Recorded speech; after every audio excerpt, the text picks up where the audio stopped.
Welcome, everyone. I am so glad you are all here. I'm your host, I'm Christoph. I'm with Meisterplan, Managing Director for the past almost 10 years. If you're interested in my background, there's a LinkedIn QR code. Do connect with me. I've been in the PMO world for not only the past 10 years with Meisterplan, but I'd say 15 years before that as well. I'm very active in the PMO Global Alliance, so you might have come across me in that context. But this is not about me, of course. Today, it is about how to become an indispensable business driver. And it's Laura's show, and she will be on in just a minute. Of course, I want to take the opportunity to give you a 1-minute introduction to the company that is hosting the webinar series, Meisterplan. And once Laura's talk session is through, we'll also let you know how to claim the free copy of Laura's book. So about Meisterplan, we try to help companies make plans that work. So essentially, it is about building realistic project portfolios that are in line with strategy, but ones that you can actually achieve thanks to software that is focused on medium to long-term resource planning. 450 or so customers around the world, around 100 in the US. And what's special about Meisterplan? Well, I think you all know that planning ahead is very, very tedious, and the approach that we take is a little different. So one thing that is really clear is we leave out the details. So all the task-based plans that you usually would have, you don't need that. We want to put managers and PMOs in control. So not just look at reports, but actually do something, build scenarios to solve challenges that your internal customers have. And lastly, we let teams work their own way. So we don't change the ways of working. So you can work in Jira and ServiceNow and Smartsheet at the same time, different teams, but we build a common portfolio layer across all of those. All right, that's Meisterplan in a nutshell. I'm glad that this was only a minute because we're here for Laura. So Laura, take it away. Thank you so much. All right, I'm going to just share my screen here, pull up my slides, and we're going to get into it. So hello, everyone. Welcome. I'm so excited to see so many people saying hi in the question space. And I wanted to just acknowledge that we've got a lot of people here, and I want to let you know that Christoph is very serious about sending you a copy of that book, and I'll tell you how to get that in just a minute. So if you do not know who I am, I do recognize a lot of these names here, so thank you for saying hello. But if you do not know who I am, my name is Laura Barnard. I'm Chief Impact Driver for PMO Strategies. I am host of the PMO Strategies podcast, and lots of other things. The Impact Summit, been supporting PMO and transformation leaders for a very, very long time. But first, I was actually a project manager. Well, really first, I was a computer scientist. Like we go way back into the Wayback Machine, right, Christoph? I was actually in computer science, one of 4 women in my graduating class, and had learned a lot about tech really early. So I have been doing this work for a little while. I fell into project management because I was like many of you, and the only person that could translate between the tech people and the business people and the people doing the work and the people that needed the work done. And then in 1999, I got the chance to build my first PMO. Yes, 1999. It was a long time ago, and I have a little secret. I had no idea what I was doing. None at all. Right? Because back then you couldn't just Google how to set up a PMO and get 8 million results. Today you'll get 8 to 10 million results. And frankly, a lot of it's not the best advice. So that's why I do what I do. After spending 15 years inside organizations as a PMO and transformation leader, helping to build, business, game-changing business strategies, I started my company PMO Strategies in 2013. So I've been doing that for a little bit of time. And the whole reason I started my company was because I saw a huge gap in what I needed and what the market was giving me. From mentorship, coaching, guidance, learning, resources, and all of that kind of stuff. So now what I do is I spend my time supporting all of you that are doing the hard work to help your organization accelerate strategy delivery, which is, of course, what the book is all about that came out last year, which some of you I know have. I know Gregor got one sent to him all the way over in Slovenia because he is in our mastermind. And he got it early. So that's a little bit about me. If you want to scan that QR code, you'll learn a little bit more about the book that you are getting. if you stay to the end. And this is insane. Nobody has ever done this before. I haven't even done this before, but Meister Plan bought books. Christoph's not kidding around. He's like, we need to help support the industry in getting what they need to accelerate strategy delivery and set people up for success. So Stacy says, I am very serious about receiving a copy of that book, Christoph. Awesome. So what that means is you actually have to stay till the end. Because at the end, and yes, I promise there's no gimmicks or whatever. And I texted Christoph and I was like, are you serious about this? Everybody that stays, you're going to mail them a copy of the book. And he said, I am. I said, all right, bring it, baby. So if you stay till the end, you are getting a copy of the book. Thank you to Meister Plan, who's been a fabulous partner. So please stay with me, stay engaged, ask questions. And I will make sure that there is time to get those questions answered. So if you're curious about the book, you can go to impactenginebook.com. But I'm going to share a few things from the book that might be useful to you. So I'm going to give you 3 secrets on how to break free from process overload and start driving measurable business outcomes so that you can become that indispensable business driver for your organization without adding more to your already full plate. And I see people that have been here in our community for a long time. You know, like I said, I see Gregor on the screen, who is a huge success story from our mastermind. So thank you for being here. And so, you know, Gregor will be probably nodding along all the whole way saying, yep, this is what we've had to do. In fact, Gregor has done so well. He actually started his own company doing consulting services, teaching people how to put the impact engine in place and guiding organizations through it. So not only has it worked for him, but it actually works for his clients as well as ours and others. So anyway, y'all ready to dive in? For those who I can see your faces, thumbs up. Ready to dive in? Let's do this. Okay, awesome. Thank you. All right, wonderful. Thank you for I know you can't do the comments, but at least you can give me all of the little emojis, and that means a lot. Thank you. So I'll be asking you along the way to do that thumbs up if you agree with some of the things that I'm saying here. So let's go through these 3 secrets that are going to help support you in accelerating strategy delivery, becoming indispensable business drivers, and really making a huge impact in your organization. But to do so, remember how I was saying how when I first started doing this work, I couldn't just Google my way there. Well, one of the problems that I found is that I was actually taught a lot of false beliefs about what PMO and project management transformation was really all about. And I want to help you break those false beliefs and lean into where you really should be spending your time and energy if you want to become, a strategic business partner to your leaders. So we're going to dive into that. So if you are multitasking, come back to me, because you know what I found out? This software will tell Meister Plan if you've not only been here, but been paying attention the whole time. And that's how you're going to get your copy of the book, right, Christoph? High five to that. So we want you to actually learn something. And then you've got to promise me when you get that book in your hands, you're going to go do the make an impact things at the back inside the book that you're all going to get, which is actually very pretty and wonderful. There are sections in here where I'm actually going to tell you to go do something with what you're learning. And I want to hear from you when you do, because it's not about what you know, it's what you do with what you know. So I'm going to give you some things to get you started today, straight from the book.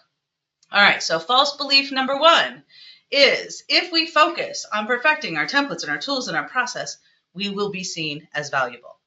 So I'm going to tell you a little story about someone who tried to do just that. And what I want you thinking about is how you can give them what they want before you give them what they need. And let me show you what that looks like. So I want you to step back a little. So whether you're a PMO leader, project manager, business transformation, program manager, portfolio manager, any of those, you're probably one of those, right? Some head nods from people that are here, or consultants supporting the people in those roles.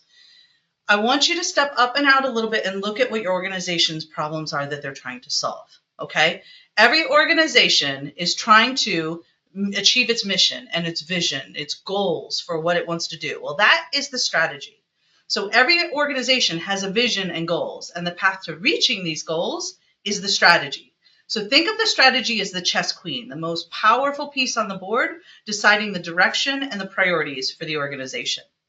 But to get things done, they must build strong delivery capability. And so I want you to picture, that's where most of you live, right? I want you to picture that execution engine is like the gear that powers an organization's ability to achieve those business goals. The problem that a lot of executives think they have is closing this gap between strategy and execution. And I'm going to show you why that's actually a little bit of a false narrative and that that's not really the problem, or they have built an organization that is reinforcing that problem, preventing you from being successful. Now, you may not be the CEO of your organization. You might be in the delivery space of your organization, and therefore you need to know, what can I do from the position that I'm in to support achieving those goals, right? Okay, so to do that, I want to take you on a little journey through chapter 1 and the strategy life cycle, and where you have a huge opportunity to provide value, and what our friend Samantha, that I share a story about in the book, was doing that was getting her in some pretty big trouble. So think of the strategy life cycle as strategy definition, where ideas are generated and projects are approved. Okay, stick with me. I know there's a gazillion other things that happen in that space, but bear with me here. For the high level view, to give you a picture of where we're headed, I want to start at the top.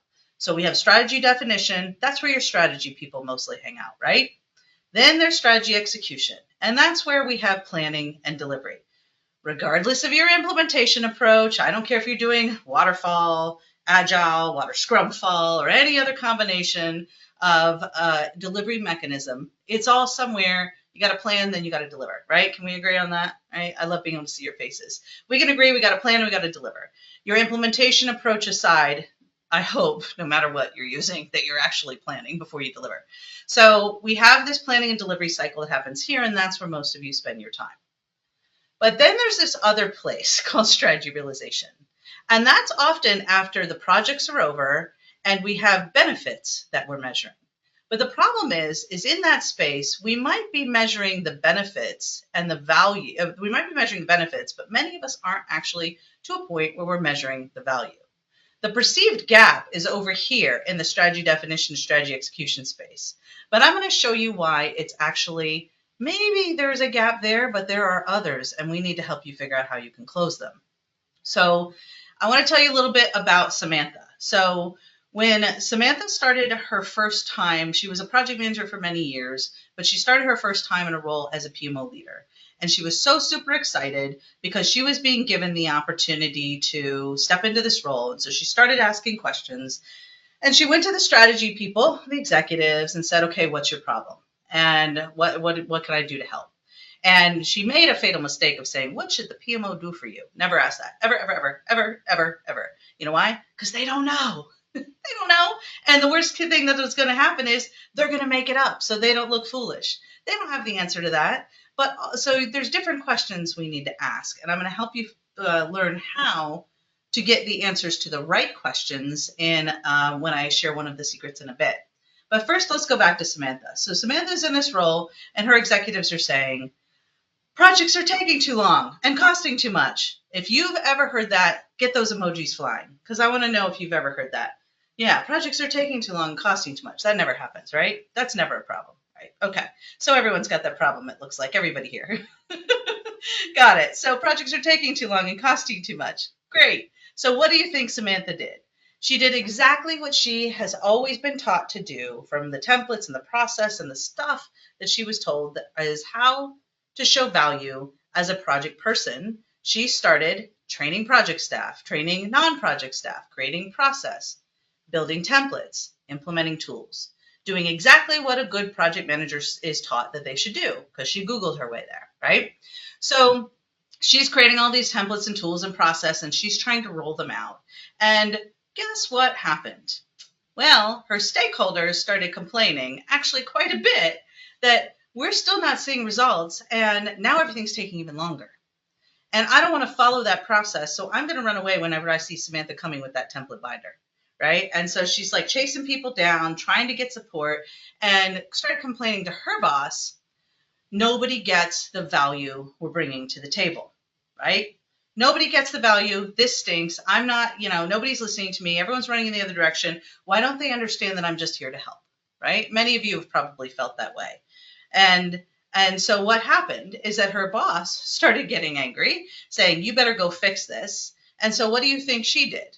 She immediately said, okay, well, I know that my success is going to be tied to how well I put what I have learned in my experience as a certified project manager, as somebody that's been like reading all the books of all the shoulds of things I should be doing and taking the classes.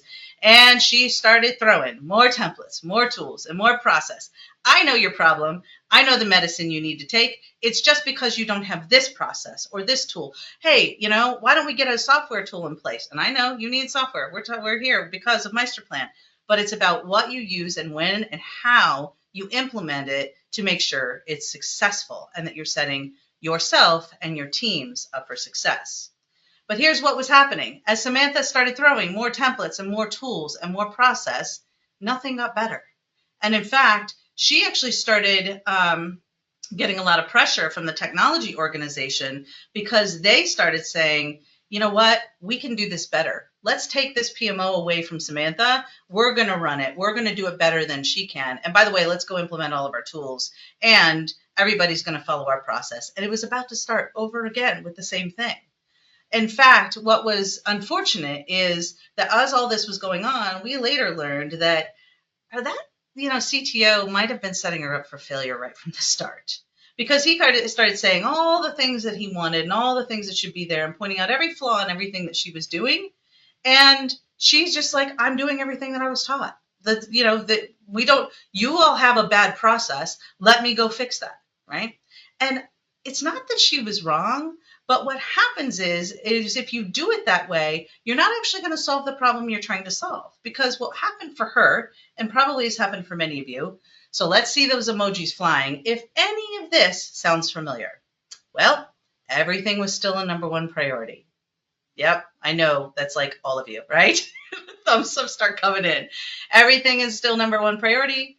The strategy was still very unclear. Nobody understood why they were doing the work they were doing. Resources were still over allocated. Christoph and I were just talking about the whole, challenge with resource management and not having enough resources to do the work. And managers kept redirecting staff. Well, but guess what also was going on? Projects still weren't meeting their business goals. They were costing more than the benefits. So the problem with benefits realization is that if you're only looking at the good side of the equation, you're not looking at what cost you to get there, you have a problem where you might do some good, but it wasn't worth the cost. And so from a project perspective, like a project management success criteria, you're on time, you're on scope, you're on budget, but nobody cares because the executives are now looking for a new job because their goals weren't met. Nobody was actually measuring value anyway, or if the projects were worth doing, and they kept making the same mistakes over and over and over again. So if any of that sounds familiar to you, do the head nodding, the emojis. Yeah, it's like, that's what keeps happening. Oh, Janique, I see another one of our students. So Janique already knows this movie because she's been living it. So it is on the other side. She's seen this movie before. So that's the problem that we have. Secret number one is about understanding what you need to be doing instead, and that you have a bigger role that you can play. So instead of strategy at the front end of the process, execution being focused in the middle, and nobody really paying attention to what's going on about actually achieving business value for these projects, we need to have a different conversation.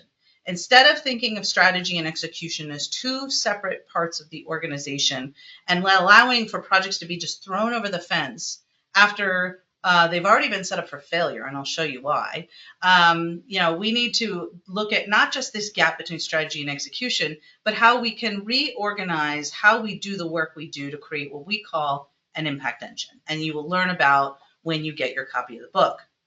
So what that looks like is, instead of projects being thrown over the fence when they're ready to start, what could we be doing to set projects up for success before they start, right? All those symptoms you saw, I'm going to show you how to get to the root causes of those symptoms so that you can, instead of being a victim of the circumstances, be more of what we call an indispensable business driver, a strategy navigator, and set those projects up for success before they restart. And I'm going to share with you ways I think MeisterPlan could help you do that. In execution, there are things we can be doing differently as well. Once those projects are started and are allowed to start, we need to make sure that we're doing things to look at how we streamline and optimize so that people want to engage with the process and it's an easier process to engage with. And then I'm sorry, y'all. Benefits realization is not enough. You have to do more to make sure that the projects are actually driving business value. And if you're a project manager listening to this, you're like, yeah, but I'm off onto the next project the minute this one's done, or the 16 other I already had on my plate. That is true, but there are still things you can do to set projects up for success, which we will talk about. And this is a really important place for PMO and transformation leaders that are running a team that are a permanent business unit, not a temporary endeavor, right? PMO should be a permanent, unless it's a project office for a particular project, it should be a permanent business unit, which means, and here's a little pro tip, you probably shouldn't be writing a charter. And you'll read about that in the book, because a charter is for a project, which is a temporary endeavor, right? Where a PMO is a business unit, which should be treated like every other business unit in the organization and have a real business plan for how you're driving value. I teach you how to do this in the Impact Engine system, which is our training and implementation program, and I go through that in the book as well. So what I want you thinking about as we go into the next secrets is, instead of looking at yourself as responsible for execution, I want you to take a step back and look at the role that you can play in your organization to not just focus on execution, but supporting the entire strategy lifecycle, setting projects up for success before they ever start, making sure they are aligned with the strategy, executing them in a streamlined, optimized way, and ensuring that they realize what we call impact, or the highest possible return on investment for that strategy, right? And it doesn't have to be just financial returns, but you need a return, because otherwise, what was the point? Okay? So my first pro tip for you is to make sure you don't become a perfectionist of process, but instead become a driver of business value. That's where you become indispensable to your business leaders, is when you can step up. I'm not saying don't have process templates and tools, okay? I'm saying that we need to use them for good instead of evil. We need to use them in a way that helps us to achieve our business goals, support our business goals, and doesn't have our executives running in the other direction, right? Okay, so step one, I want you thinking about how you can come up and out and use and look at yourselves as a strategy navigator, able to support the organization in the entire strategy process. And no, you do not have to be running strategic projects for that to be the case. We were just talking to a client the other day, and they said, okay, but we have all these keeping the lights on operational activities. That's not really strategy work. And I said, no, it's not strategy work, but I'm pretty sure it's important to your strategic goals that the lights stay on, right? I'm pretty sure, I mean, Christoph's the CEO. He's going to tell you, yeah, we better keep the lights on or no strategy is getting delivered, right? So it's still important to achieving the strategic goals, even if it's not a strategic change initiative. It's still supporting the strategy. So none of you can say anymore, yeah, but I'm not strategic, or I'm not in the strategic role. I just showed you the secret. You are all in the role of helping to accelerate the delivery of your organization's strategy.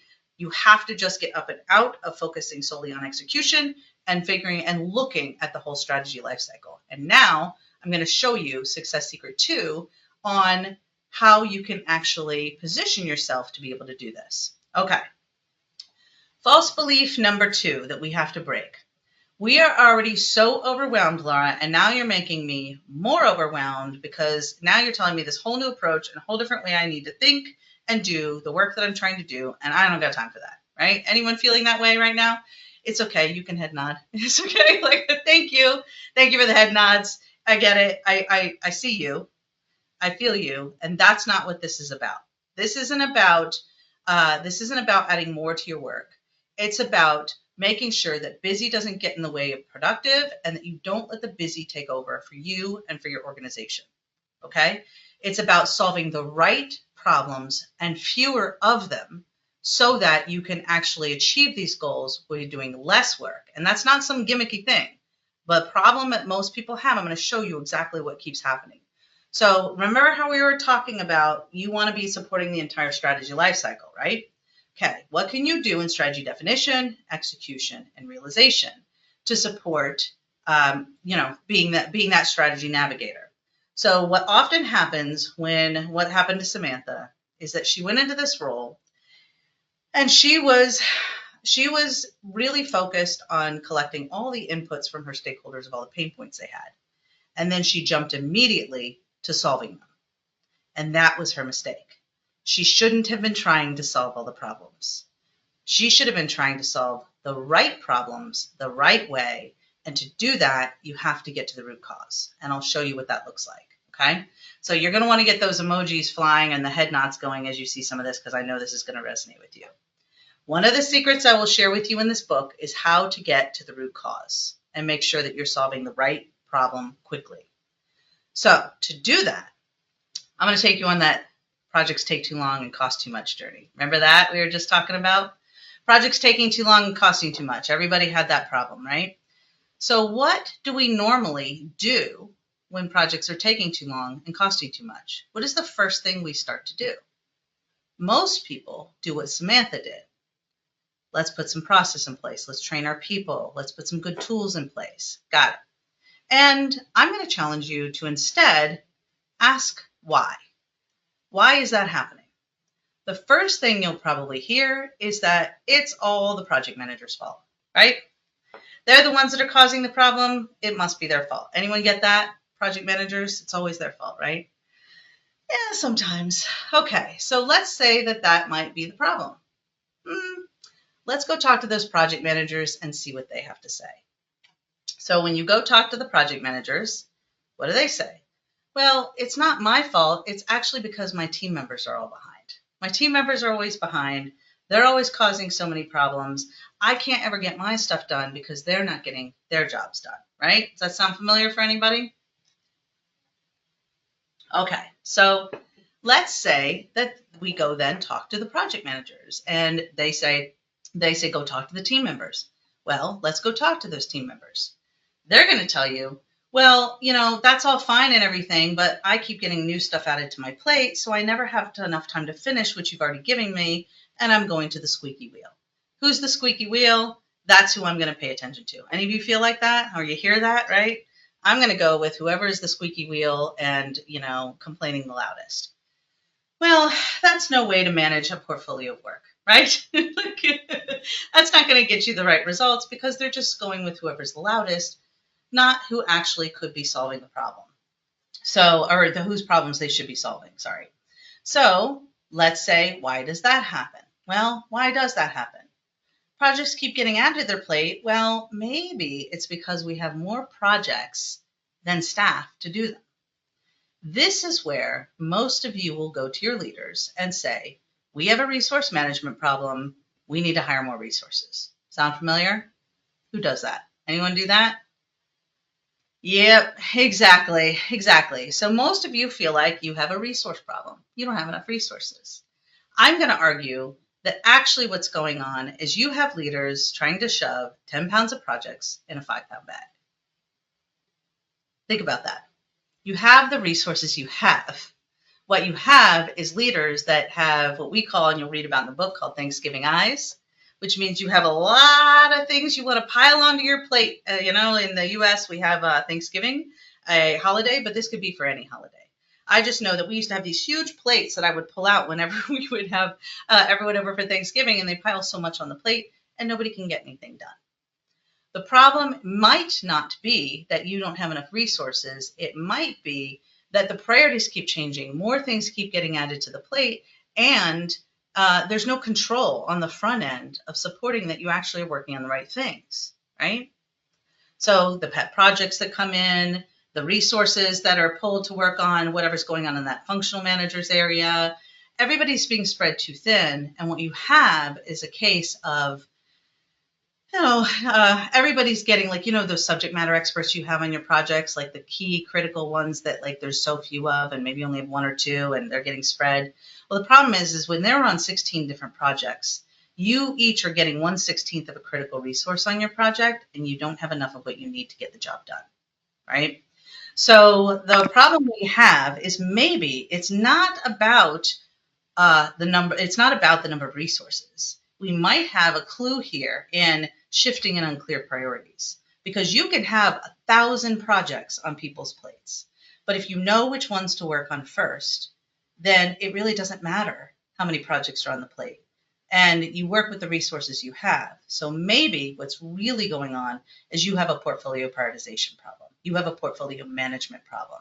And that means if that's the root cause, we need to fix that. And how do I know that that's right? Well, let's backtrack it. So if we put a good portfolio management and prioritization process in place and a good governance model around decision making, would that solve prioritization if they were making better decisions and prioritizing effectively? Would that solve shifting and unclear priorities if they were sticking to prioritization and it was clear and everyone knew what projects they were supposed to focus on? Would that fix the problem of not having enough resources? Yeah, because you'd only start work when you have people to do it, right? Now, would that solve the problem of new projects getting out of the plate? Sure, add all you want. I know what to work on because I know what my priorities are. I know what the strategy is and I know how to stay aligned with it, right? So how you know you've gotten to the root cause is that if you put that one solution in place instead of the 15 of training people and a bunch of process and a bunch of templates and a bunch of tools and a bunch of things, if you fix that one thing, and I know it's not a tiny thing, but Meister Plan's here to help with that. If you fix that one thing, would that fix all of those symptoms? So instead of playing whack-a-mole with a bunch of symptoms, we want to pause, ask the right questions, and then find the right button to push, the right thing to fix that will have a positive ripple effect throughout all of your projects. So think about that for a minute. If we were to fix that solution, what would happen? We would actually set projects up for success before they ever start, and we would have this positive wave throughout the entire strategy lifecycle of projects being set up for success before they happen, better ability to deliver on those projects in strategy execution, and a much higher return on investment for those projects much faster in strategy realization. Does that make sense so far? So what you, and I know you might be thinking, but oh my gosh, I don't know how to do that. You're all experts in what I just showed you. You know how I know? Because you've either been and or have experience with a 2-year-old. What do 2-year-olds do a lot of? Why? Right? You got a minimum of 5 whys going on. It's called the 5 whys technique. Not something I made up. That's been around since the Toyota, for many years from Toyota. It's very simple, and there's a bunch of root cause analysis techniques, but my favorite is this one because we've all had experience with it, and it's super easy to do. Super easy to do.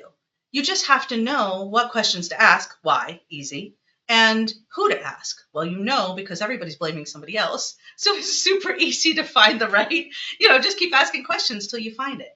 And then do that challenge. And in the book, when you get your copy, you will see I give you a bunch of tests to say, is this the root cause? Did we find it?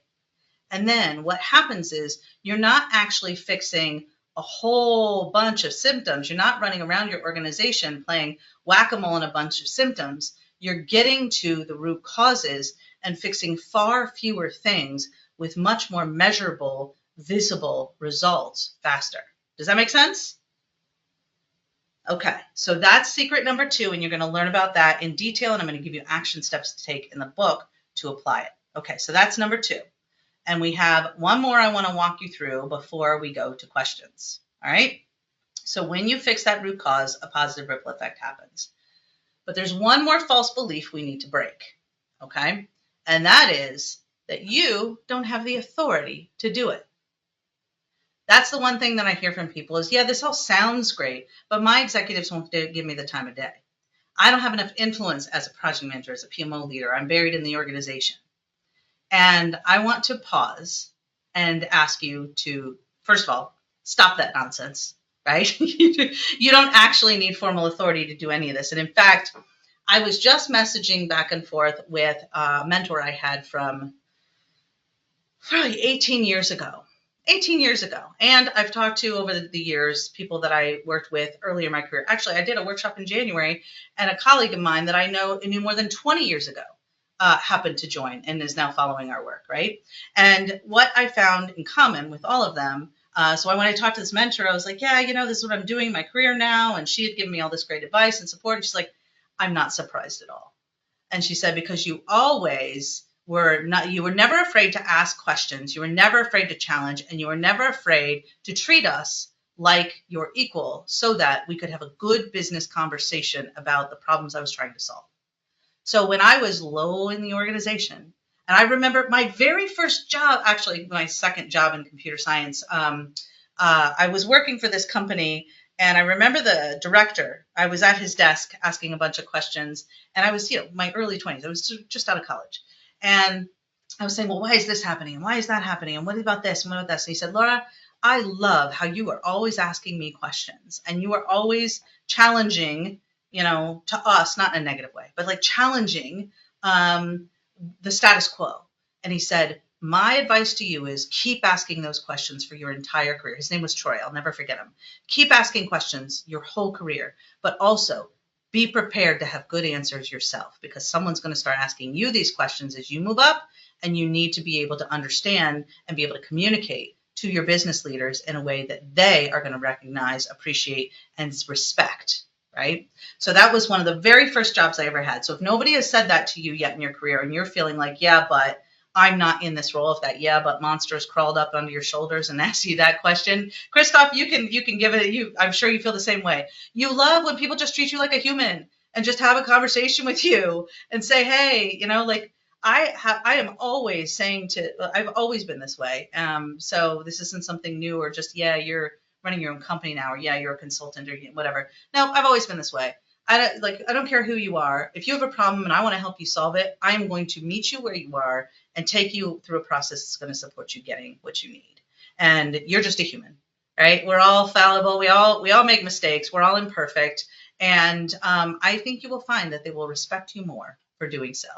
So I want you to shift your mindset from order taker to impact driver. I'm going to say it one more time. I want you to shift your mindset from order taker to impact driver.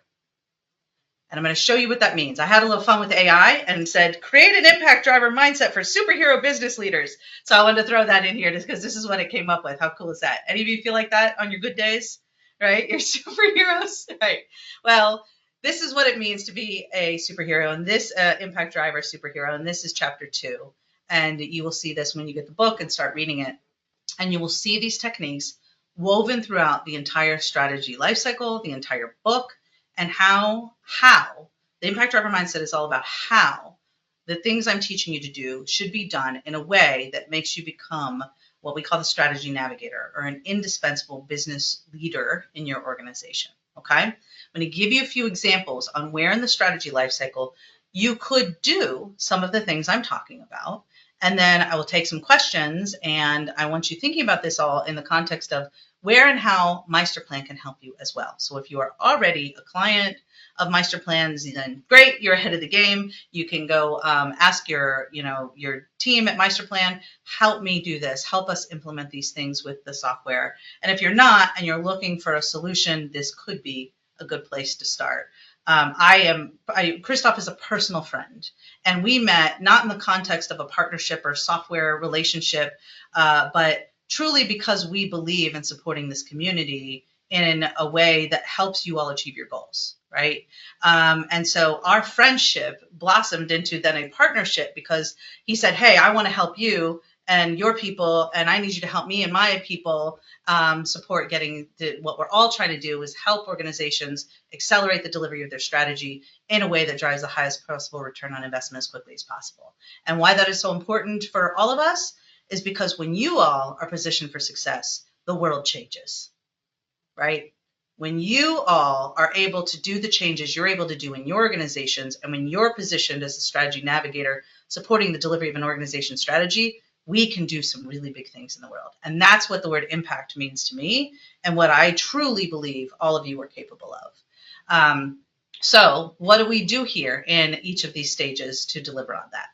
So here are some tips. And again, you're all here. You're paying attention. I love all the people that are on camera because I can see your faces. I know you're with me. And those that aren't, stay with me here, because you have to be paying attention all the way to the end to get your copy of the book. And it looks like, Christoph, we've got more than 100. So we're going to we'll show you how to get your copy of the book at the end. I promise. There's no gimmicks. Christoph is crazy. He's going to send you all a copy of the book. But I guess that's what it means to be a true friend. So, mwah. Thank you. We're going to change the world together, baby.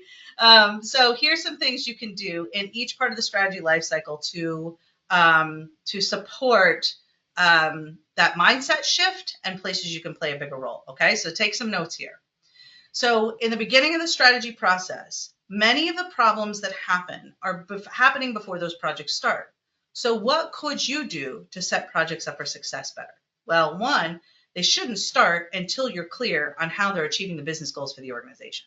So strategic alignment. I'm going to show you all of them, and then I'm going to talk about them. Defining clear success criteria and helping leaders prioritize. Okay, so before projects ever kick off, we need to be super clear on how they're connected to the strategy, whether it's a big strategic goal or just keeping the lights on, baby. We got to do that too, right?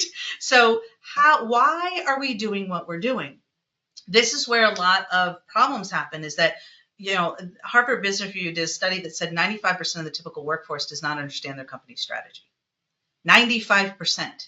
So you might get it, and I hope you do, although I can't tell you the number of PMO leaders I've said that go, what strategy? Then I go talk to the CEO, and you know what he says, or she says, or they say? You know what they say? They say, well, we did a PowerPoint presentation. I don't know why they don't get it, right? So who cares? That doesn't do anything to help us, right? So the problem is that when all the people in the organization are supposed to deliver on the strategy and they don't understand why they're doing what they're doing, they're not going to achieve the business goals, period.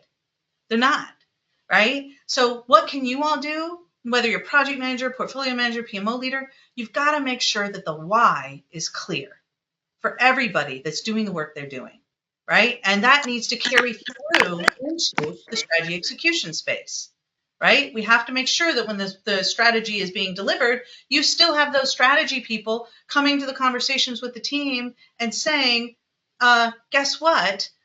This is why we're doing this.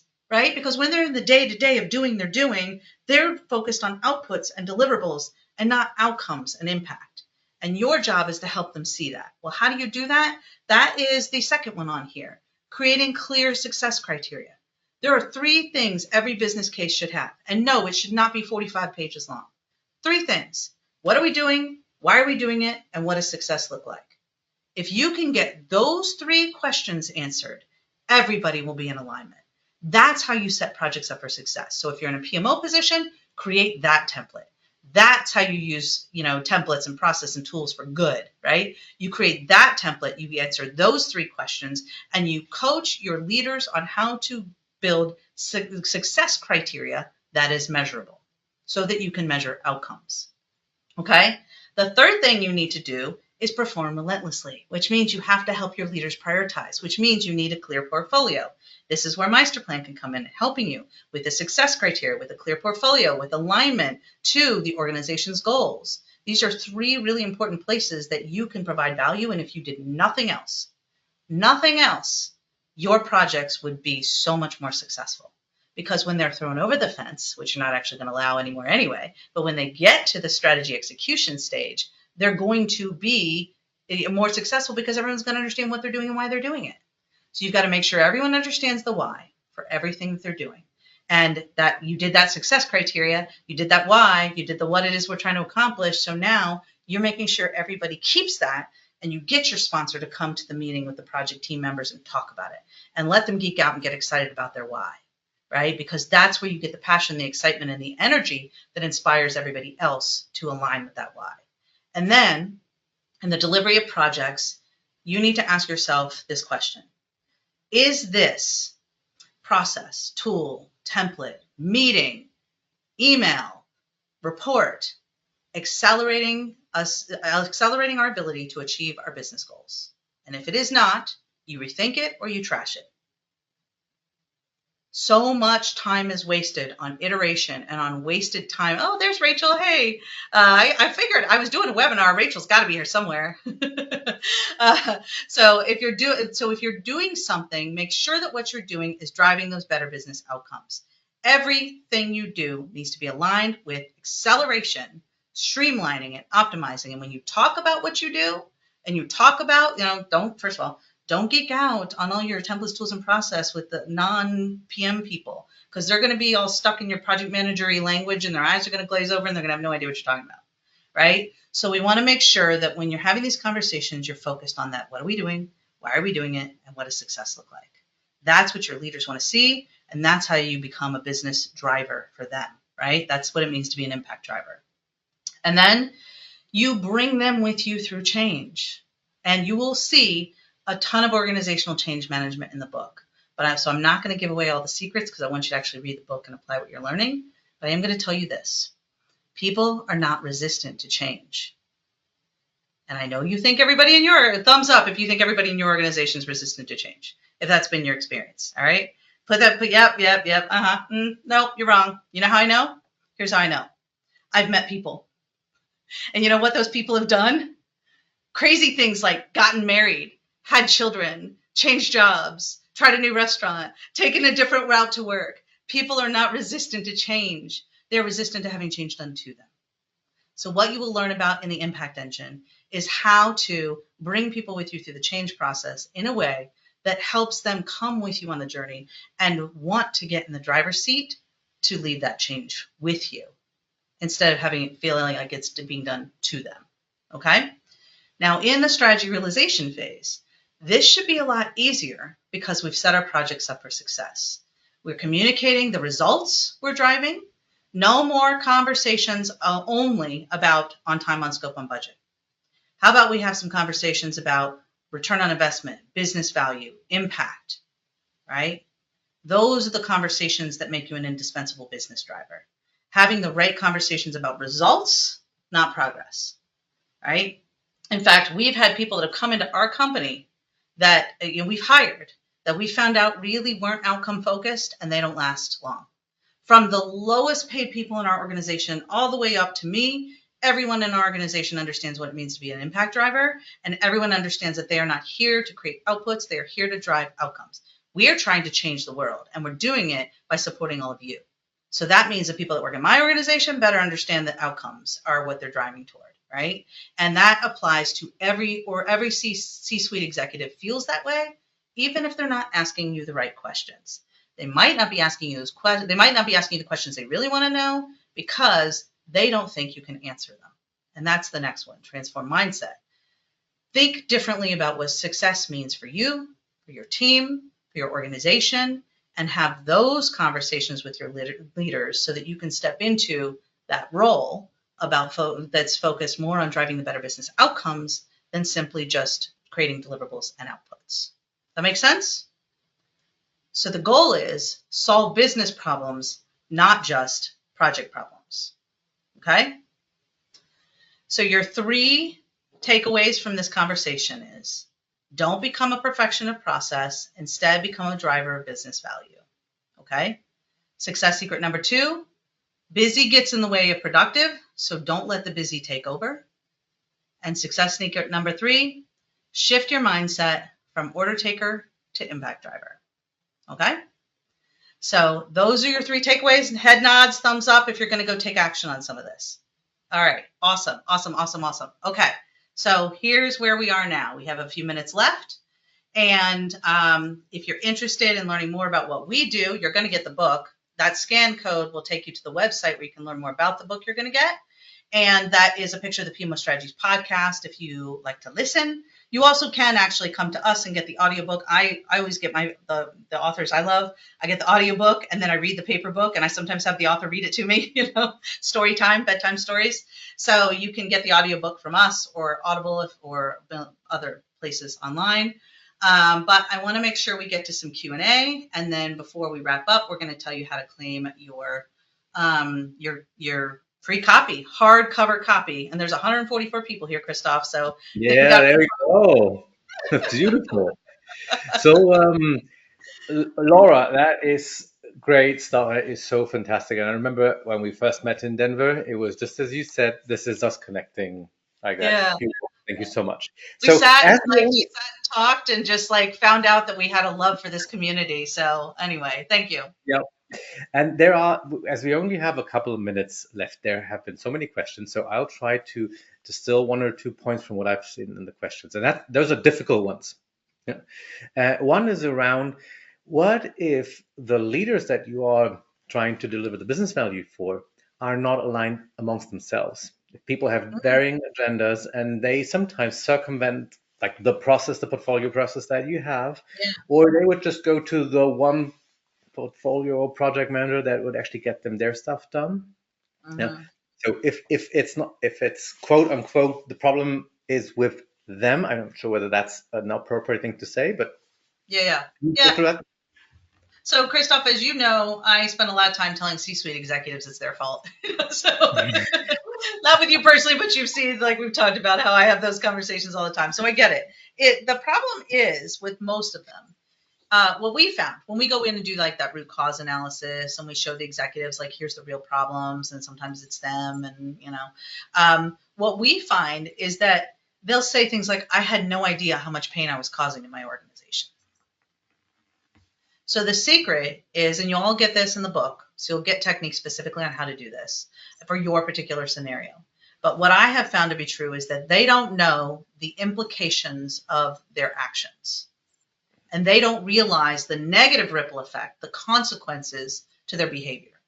So what you have to do is figure out, how do I get to the root causes? And listen, you can blame people as the root cause, and sometimes it might feel like that person over there in that group is the root cause of all your problems. I get it.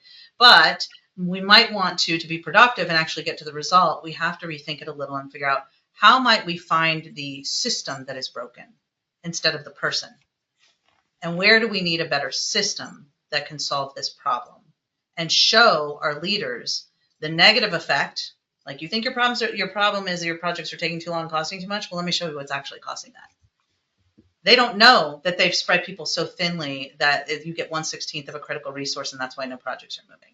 You might tell them, but the way you're telling them is not getting through to them. If you think you're telling them and you feel like you're screaming from the rooftops and nobody's listening, it's the way you're telling them that's the problem. It's the way you're showing them that's the problem. So you'll learn in the book ways to do that. Or if you're like Gregor and Janique and others, and you want to just go all in, then you should be in the Impact Engine system in our mastermind, where I coach people like live doing this stuff. So if you're in a hot mess trouble, or you're trying to get, really show your value, that is definitely a good place. You can start with the book, or you can just jump ahead and join us in our mastermind. But that's really, without knowing anyone's particular situation, Christoph, that's the best way I can answer that. Is it's how you're communicating it. It's, what you're saying. It's the evidence you're giving them or not. And it's the solution you're trying to provide. So look for the 5-step impact communication framework in the book, which teaches you how to reframe all of that, and the root cause. Yeah, exactly. It's quite a pretty book. Anyway, so definitely check that out, and you will see an answer to that question. Yeah. Is there any others that I can answer for people, Christoph? I think that was the major one, how to work with your senior executives. And I think I really love the way that you put it. They're not aware of the trouble they're causing, because people are positive. Everyone is trying to, nobody's trying to make a bad job. Yeah. But executives often are just not in a position to do their job, because they don't know. They can't see the forest for the trees. Right. Exactly right. Yeah. And Christoph and I are both CEOs and have been CEOs for a long time. Like, we've been leaders in organizations. We don't realize the problem. What we've done, though, and I know what I do in my organization, is that I've coached and developed a team that will call me on it. Right. Mm-hmm. But not everybody's done that, because I know better. Right. So, and listen, I'm like every other CEO. I want to do 8,000 projects. Mm-hmm. And we have 8,000 projects we want to do, and they're all strategically aligned. But what do? We prioritize. We align with our strategy. We move to not now list, or the this is never going to happen list, so that we can get to the things that matter most. And I know how to do it, but most of your executives don't. And that's what they need your help with. So, Laura, it has been an absolute blast to have you on this webinar. It has been fantastic to host so many of you from, I have to say, around the world. For this fantastic talk. I've heard this before. It's fantastic every single time. Do try to memorize some of those talking points from today's session. Recording will be made available, but also here in the book, it is super practical. And what most people don't do is they don't read the book. But if you, the only thing that you really need to read when you open the book, read the first 2 pages, or show these 2 pages, those 2-3 pages to people. And that's sort of all the condensed knowledge is try to put it in those pages. So really do open the book and have a look at those. And of course, you need a book to look into it. So here's how you get a copy. You will be emailed a follow-up survey on this webinar, where you also be asked for a mailing address. So it's been wonderful to have you all. I wish you a great evening or a great rest of your day, wherever you are, and hope to see you all soon. Goodbye.